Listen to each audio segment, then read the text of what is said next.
Alright, welcome to Chapter 2, Video 1, Research Methods and Statistics. For this video, we're going to talk about ethics in research, and I'm going to get you started in actually becoming certified to be a research assistant. So if you've for some reason already gone through this process, you might have your certificate. You will need your certificate for this assignment. So this week it's going to be a little different from last week. The videos this week are actually your assignment. So in both of the videos this week, I'm just going to explain to you your homework.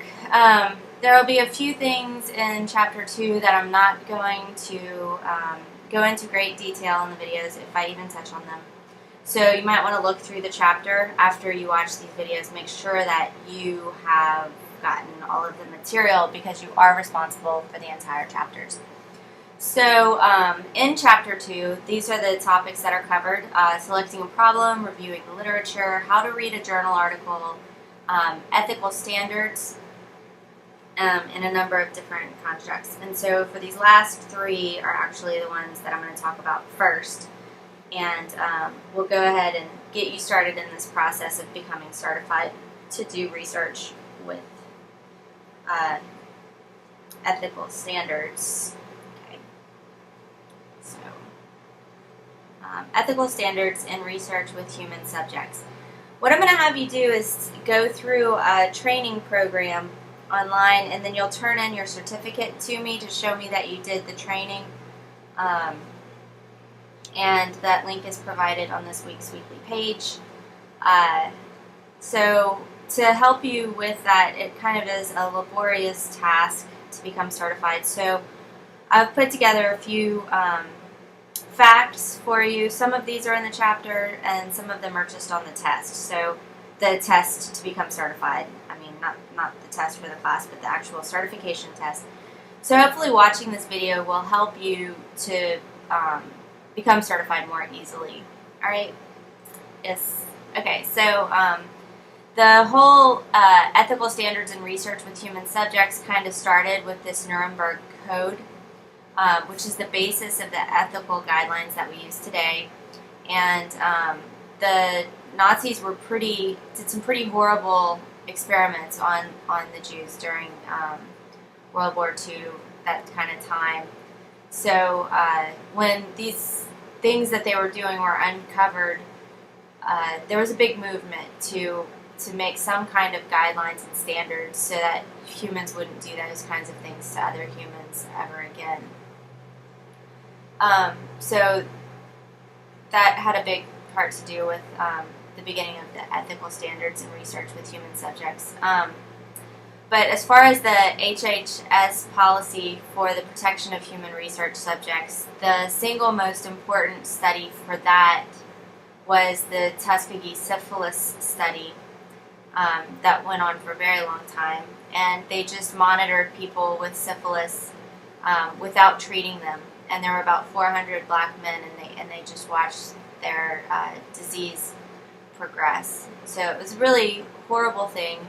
And it is the single most forefront impetus for this HHS policy for protection of human research subjects.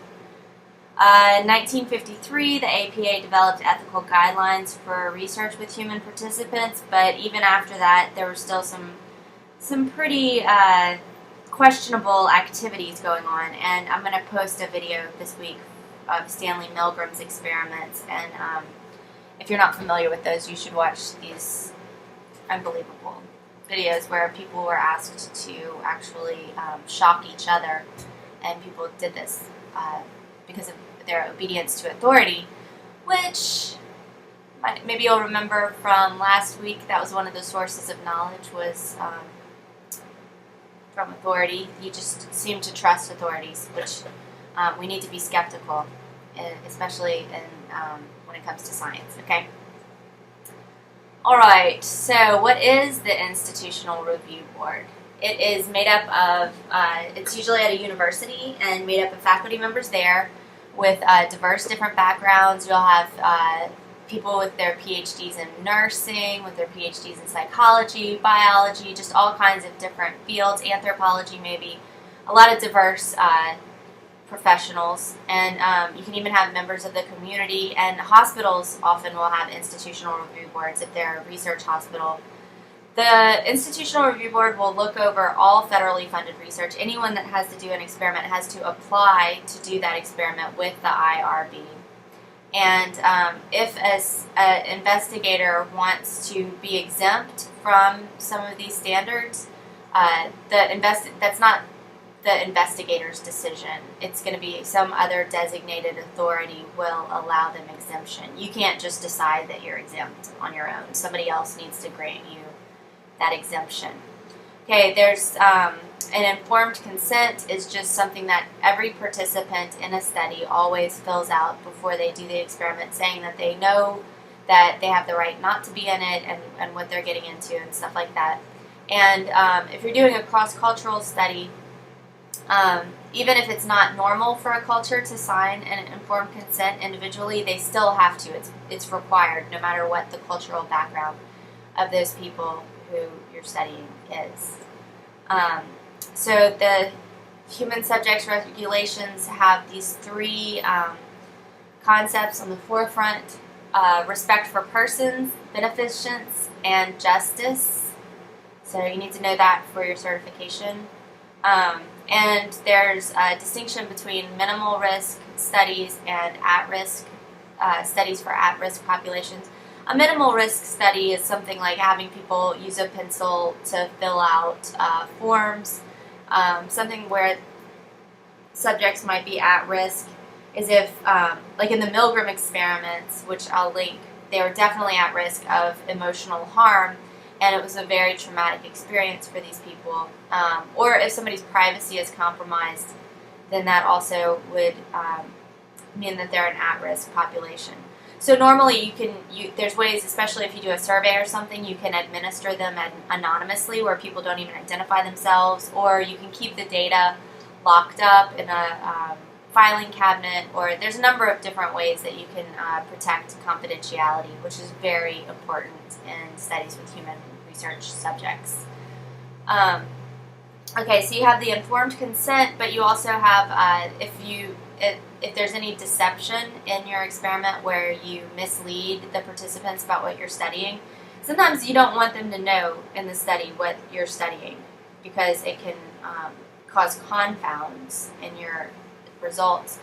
But after the study's over, it's required that you go through the forms of deception and tell them the truth and what was actually going on, and answer any questions they might have about your experiment.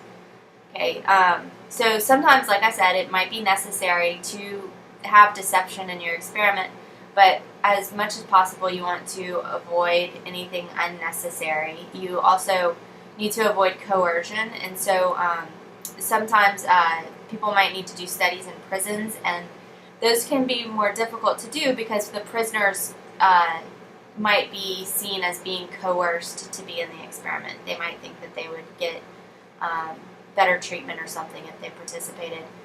You don't need them doing unnecessary research tasks, and you don't want to repeatedly recruit research participants for new protocols. Even if you do a study overseas in another country, you are still required to follow these human subjects regulations. And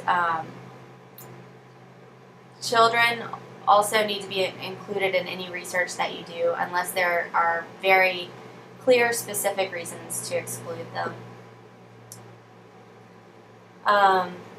And researchers have to describe all of the data and safety measures for all of their clinical trials that they do. Okay. Alright, so when you click the link, you'll be brought to this Protecting Human Research Participants website, and you'll go ahead and register there. You might need Adobe Flash Player. And, okay, so you log into your course using your email address, and you create your own password. And then you will click here to begin. Okay, it's up here. You'll click this. Right, that's just a zoom in of the previous menu. And you'll take, it'll give you a bunch of information, and hopefully you'll know a lot of it from watching this video. And you'll take quizzes, and if you pass the quizzes to a satisfactory level, it might take you a couple of times. Don't get discouraged, and know that it might take you an hour and a half to do this project. After you do this, you will get a certificate of completion. Just take a screenshot or save this picture, and I want it in color. I changed the color on mine so you can just copy this. I know nobody would cheat, but just in case. Just take a copy of this and submit it to me in the Dropbox, and you're done. That's your that's that part of the homework, and there's also another part of the homework where you need to find a journal article. Okay, so good luck. All right.